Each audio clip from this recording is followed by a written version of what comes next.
Yo, today I'm making a battle standard for my Corrupted Bretonnians of Nurgle. Actually, I'm working on a custom battle standard for each Mark of Chaos, and I wanted to put them all in this video, but as you'll see, this one got pretty out of control, and it was taking way too much time to finish the video, so I just decided to break it up into parts. If you saw my previous video where I showed off my Warriors of Chaos project so far, you'll know that my Nurgle units are all Corrupted Bretonnians. And I said in that video that I was trying to tone down the bloated grossness that one usually associates with Nurgle, just to ground them a bit more. But for this guy, all of that's out the window because BSBs are exalted champions, which means he's drawn the attention of the Plague Father. So he should have a ton of gifts. So for that reason, I'm basing this guy around Otto Glott from the Glottkin kit. Now because this guy is so fleshy, it was tough to make him look like a Bretonnian instead of a regular maggotkin of Nurgle. He's mostly flesh but with not a lot of armor showing, so I knew I really had to make his head look knightly. When I think of Bretonnians, I obviously think of all their heraldry. So I had to come up with a helmet design that has a crest which reads as Arthurian, but in a twisted, Nurgle-y way. So instead of a regular heraldic beast, I opted for this nasty, slimy grub impaled on a spike. The head comes from Putrid Blight Kings, and the grub itself comes from the banner topper from the Puscoil Blightlords kit.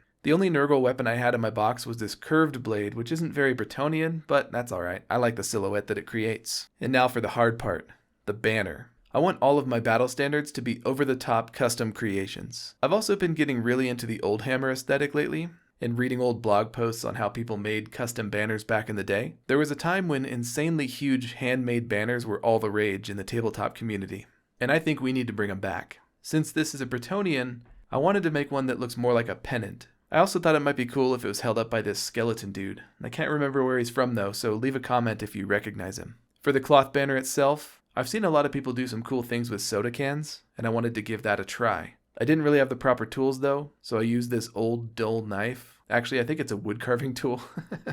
Just be careful if you try this, that's all I'm saying. So I tried different methods of bending the flag to make it feel like it was flowing in the wind, and I like this result. But since my flag is hanging downward, it didn't really feel realistic. But I will use this technique again later to make flags that are flowing backwards, like maybe on a cavalry unit or something. So I scrapped this one and started again, but even on this new one, I still crinkled it up to simulate a fold texture. Before I could continue though, I had to find a suitable left hand to hold the banner. So I looked through my bits box to find a left-handed weapon which I didn't mind destroying. And the one I settled on was this one from the Chaos Chariot box. So I trimmed it up and took extra special care to get the angle right, and I kind of just got lucky. It worked out pretty smoothly. Now this is a pretty big boy, so before I attached the top of the pole, I test fitted him on his 30mm base. I wanted to visualize how he was going to stand and where the banner would be to ensure that he can rank up nicely.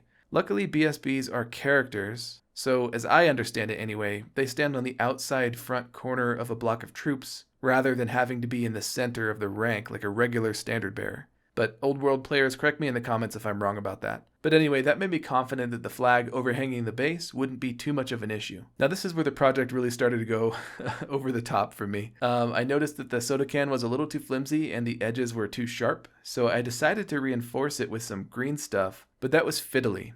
So I ended up just covering the whole front with green stuff. Now originally I was going to paint on some weird Nurgle-y Bretonnian heraldry, but I figured since it's covered in green stuff anyway, I might as well go all out and sculpt something cool. And back in the old Realms of Chaos days, everything had a face on it, so I decided to try my hand at a gross and kind of sad looking face. I gave it 3 eyes because of Nurgle, obviously. And I am a digital sculptor from my day job, but I've never sculpted something this small in green stuff as far as I can remember. I think I've only ever used it to stick things together. So this was a learning experience for sure. I pre-made some eyes and teeth so that they would be hard and cured by the time I started on the skin, and I cut those little spheres in half, and I cut eye holes into the banner so the eyes would feel more sunken into the flesh. I also cut out a mouth hole, and then I glued in the eyeballs and built up some eyelids around them. While the green stuff was still soft, I used a knife and the back of a paintbrush to add a pitted and rotten texture to the surface of the skin. Next, I stuck in some teeth and I built up some lips around them. I decided I didn't like the teeth, so I started ripping them out, but halfway through that process, something clicked, and I decided that it looked right after all. Leaving 3 small teeth on just one side of his mouth is not something that my symmetry-seeking brain would have thought of on its own, so that was a pretty nice happy accident. I also used some clippers to make little cuts on the edges of the banner and splay them outward. I think this made it look a little bit like a root vegetable or something, which gives it a Turnip 28 vibe, so I'm not mad about that. This Turnip 28 is pretty rad. Look up Hieronymus Max on Instagram if you haven't heard of Turnip 28.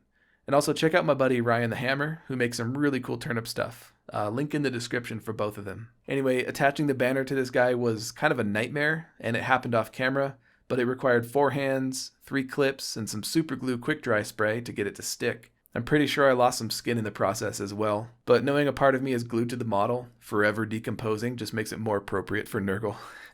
Kind of reminds me of the time I was priming my corn berserkers, and a mosquito flew on the model and got stuck and died.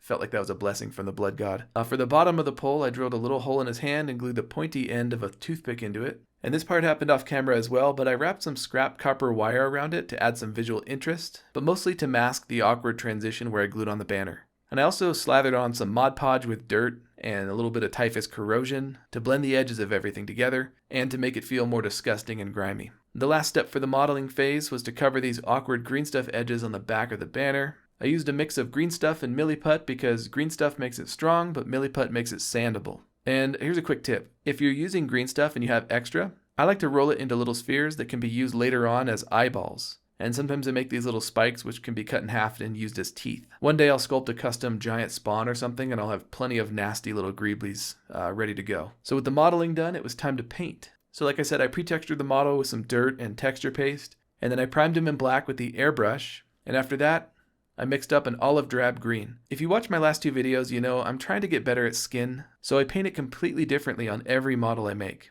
I'm trying to find the technique that works the best for me. So this time I thought I'd try green skin. I started the process by following this tutorial by Feral Painter, and then I branched off on my own. But I highly recommend his entire channel if you want some high quality grimdark painting tutorials. On the next few passes I started mixing in more and more of this yellowish bile green to build up the volumes of the flesh. And then I started adding in some actual flesh tones to shift it away from green and a little more towards skin. But I'm still going to leave a lot of the green in the shadows and the recesses. And as I said earlier, I try to tone down the Nurgle corruption on my Bretonnians, but not with this guy.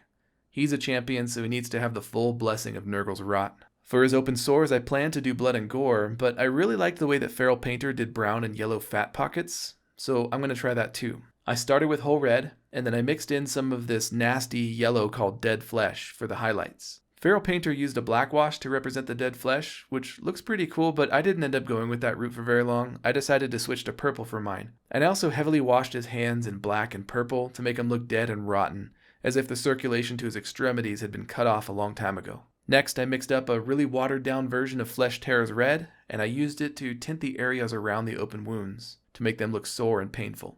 Once that was done, his skin was looking a little bit flat, so I added a spotty, speckled highlight of this dead flesh mixed with white, just to add more pop and texture. Moving on to the armor, I've learned from experience that Dirty Down Rust looks better when there's a lot of surface texture, so I roughed him up with a blade, and then I reapplied black to cover up the scratches.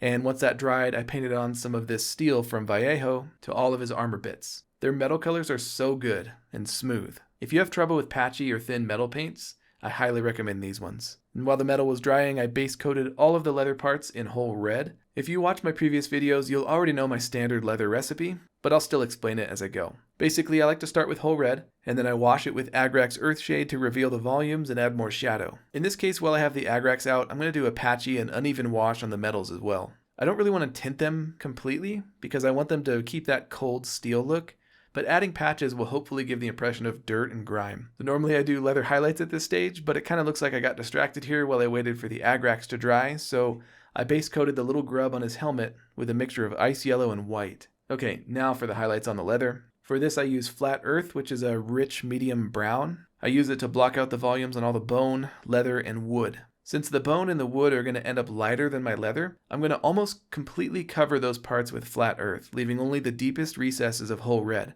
But on the leather, I do a more sparing highlight to pick out the volumes. And I'm really not careful here at all. I like it to look messy and scratchy because I'm going to darken it way down with a contrast paint later on. And you'll notice here I'm doing the same thing on his banner. That's for a different reason. Don't worry, it's not going to end up being leather. But stick around to the end because it is going to go very, very wrong. So while that was all drying, I decided to pick out some of his metal plates in gold and then dull them way down with Agrax to make them more like brass or copper. Normally I just do a rough all-over wash, but this time I wanted to see if I could make a nice gradient. Back over to the leather now, I switched to a desert yellow and did really sharp and scratchy highlights. I tried to avoid dragging my brush along the sharp edges, instead dabbing and scribbling to give the impression of damage. And I also used this to highlight the bone and the wood. When the gold bits were dry, I made a verdigris by mixing up sky blue with white and adding in a little bit of this bile yellow. I thinned it way down and I used it like a targeted wash on the gold parts. Next, wow, I'm all over the place. Next, I used Druchii Violet to tint that little grub purple. At this point, the skeleton was also looking a little bit flat, so I mixed white into that desert yellow and gave him some highlights. And then I used that same mixture to highlight the grub and make it read as white again. Pretty nasty. Okay, and here's where it all goes completely wrong. In my previous video where I painted my Nurgle Sorceress, I made a filthy green fabric effect by tinting my usual leather recipe with this cheap phthalo green. So I also tried that here on my banner, and man do I end up hating the result. This paint dries super shiny, so I gave it a coat of this green wash to dull it down, and the wash is actually lighter than the phthalo green, so I also used it as a highlight. My original plan was to paint this thing with a pale fleshy tone, but then I thought it has 3 eyes, so it could be the skin of a Nurgle demon, and they have green skin. But now that it's on there, I really don't like it. I tried to make it more like skin by tinting the eye bags purple and adding red to key areas, but the green is so strong that didn't show up at all. But the green's on there now, so I decided to push forward and add some highlights to see if I can make it pop. I also experimented a little bit with some bile green ooze coming out of the mouth and pores, and that did give it a certain nastiness that I liked, but overall, I was still kind of hating the green. I was starting to consider introducing some warm tones to the top around the face to make it more like a gradient and to make it look like flesh again, but before doing anything so drastic, I first darkened the lower half of the gradient with some Nuln Oil and Agrax Earth Shade. So while I contemplated what to do with the banner, I finally went back and tinted the leather with the contrast Wildwood. Normally after this stage I would go back in and add even more scratches, but I really wanted the leather to read very dark on this guy because he's already really busy and there's no reason to add more details. Going back to the banner now, I decided to push on with the green a little bit longer before trying something drastic like changing it to flesh tones. Normally I'm pretty loose and carefree with my painting, but I gotta admit, the fact that this turned out so totally different from what I wanted made me a little overly cautious at this point. But adding contrast by brightening the highlights with a less saturated green did help make it look a little bit better. But my next problem was I started to feel like it wasn't looking Bretonnian enough.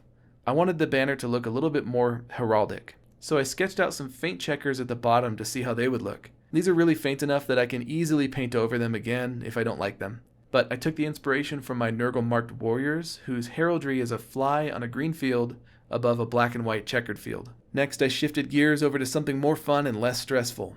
Dirty down rust. If you're not aware of how this stuff works, you can apply it in a targeted way to your metals if you want, or you can just slather it on. And when it dries, you'll have tons of nasty rust colors and textures. It's kind of unpredictable, but it's really fun. And it gets reactivated by water even if it's completely dry. So at any point, you can always remove it or push it around again. I recommend always swishing it around with a wet brush after it's dry, because I always get more interesting colors that way.